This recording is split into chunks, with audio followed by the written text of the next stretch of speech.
कर्पूरगौरं करुणावतारं संसारसारं भुजगेन्द्रहारं सदा वसन्तं हृदयारविंदे भवं भवानी सहितं नमामि।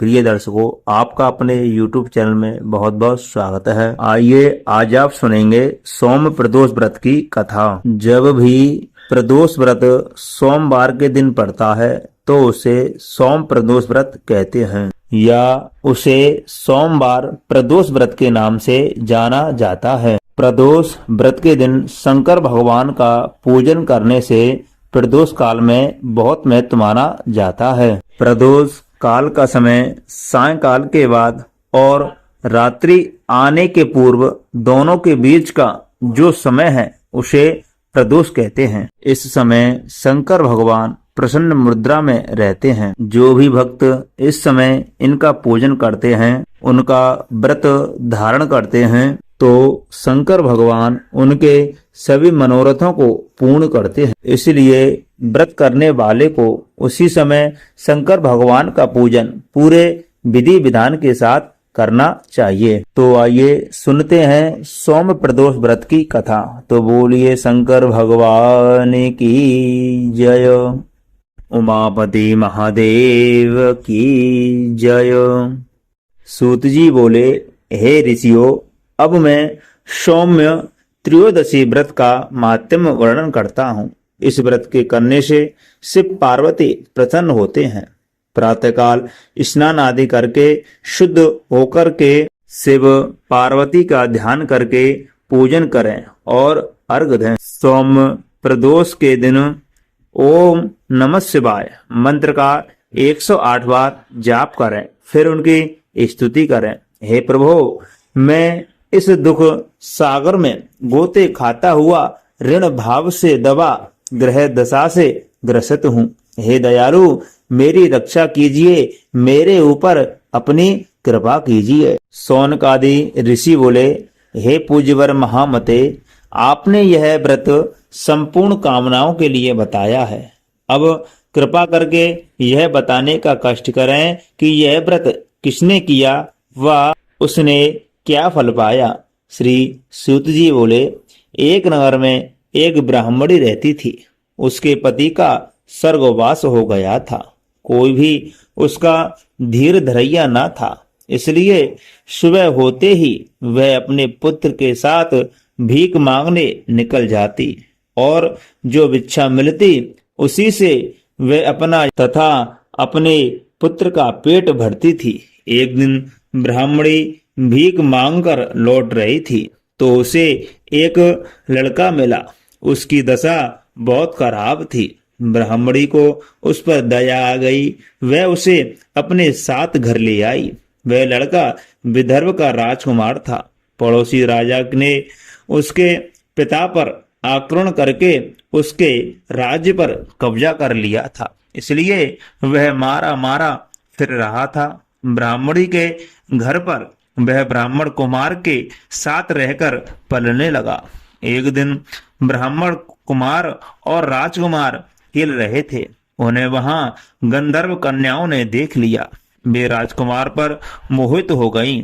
ब्राह्मण कुमार तो घर पर लौट आया, लेकिन राजकुमार अंशुमती नामक गंधर्व कन्या से बात करता रह गया। दूसरे दिन अंशुमती अपने माता पिता को राजकुमार से मिलवाने के लिए ले आई। उनको भी राजकुमार पसंद आ गया। कुछ ही दिनों बाद अंशुमती के माता पिता को शंकर भगवान ने स्वप्न में आदेश दिया कि वे अपनी कन्या का विवाह राजकुमार से कर दें। फलतः उन्होंने अंशुमती का विवाह राजकुमार से कर दिया। ब्राह्मणी को ऋषियों ने आज्ञा दे रखी थी कि वह सदा प्रदोष व्रत करती रहे। उसके व्रत के प्रभाव और गंधर्व राज की सेनाओं की सहायता से राजकुमार ने विदर्भ से शत्रुओं को मार भगाया और अपने पिता के राज्य को पुनः प्राप्त करके वहां आनंद पूर्वक रहने लगा। राजकुमार ने ब्राह्मण राजकुमार को अपना प्रधानमंत्री बनाया। राजकुमार और ब्राह्मण कुमार के दिन जिस प्रकार ब्राह्मणी के प्रदोष व्रत की कृपा से फिरे, उसी प्रकार शंकर भगवान अपने दूसरे भक्तों के दिन भी फेरते हैं। तभी से प्रदोष व्रत का संसार में बड़ा महत्व है। तो बोलिए शंकर भगवान की जय, माता पार्वती की जय। जो भी भक्तजन प्रदोष का व्रत धारण करते हैं, उन्हें सुबह उठकर के नित्य क्रिया से निवृत्त होकर के गंगा नदी में स्नान करना चाहिए।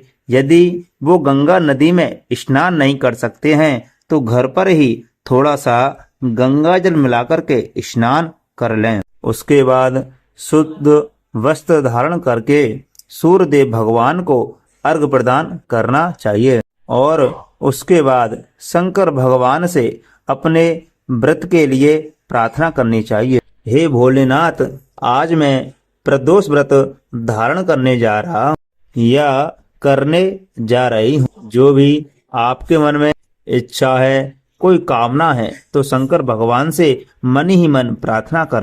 आज के दिन सुबह और उसके बाद शाम के समय यानी कि प्रदोष काल के समय शंकर भगवान का विधि विधान के साथ पूजन अर्चन करना चाहिए। प्रदोष व्रत की कथा श्रवण करनी चाहिए और इस दिन शंकर भगवान के स्तोत्रों का पाठ करना चाहिए, शिव चालीसा का पाठ करना चाहिए और अपनी सामर्थ्य के अनुसार महामृत्युंजय मंत्र का भी आप जाप कर सकते हैं। और पूरे विधि विधान के साथ पूजन संपन्न करने के बाद शंकर भगवान की आरती करनी चाहिए, जिससे शंकर भगवान अपने भक्तों पर अति प्रसन्न होते हैं। प्रदोष व्रत के दिन पूरे दिन व्रत धारण करना चाहिए। जो व्रत धारण करने में असमर्थ हैं, वो व्रत नहीं रख सकते हैं तो फलाहार ले सकते और व्रत को धारण कर सकते हैं। इस व्रत का पारण यानी कि अगले दिन सूर्योदय के बाद इस व्रत का पारण करना चाहिए। जो भी लोग व्रत धारण करते हैं तो उनको व्रत धारण करने से एक दिन पहले सात्विक पदार्थों का सेवन करना चाहिए, ब्रह्मचर्य का पालन करना चाहिए, नशीले पदार्थों का सेवन बिल्कुल भी नहीं करना चाहिए। इस दिन भगवान का जल से अभिषेक करें, पंचामृत से अभिषेक करें। पंचामृत में आप दूध, दही, घी, शहद, शक्कर इत्यादि ले सकते हैं। पंचामृत बना करके शंकर भगवान का अभिषेक करें। गंगा जल से अभिषेक करें, उन्हें गंगा जल अर्पित करें। फिर उसके बाद शंकर भगवान को वस्त्र इत्यादि अर्पित करना चाहिए। उसके बाद यज्ञोपवीत, अक्षत, गंध, चंदन, पुष्पमाला अर्पित करनी चाहिए। शंकर भगवान को बेलपत्र अति प्रिय होता है तो उन्हें 3 पत्तों वाला बेलपत्र अवश्य अर्पित करना चाहिए।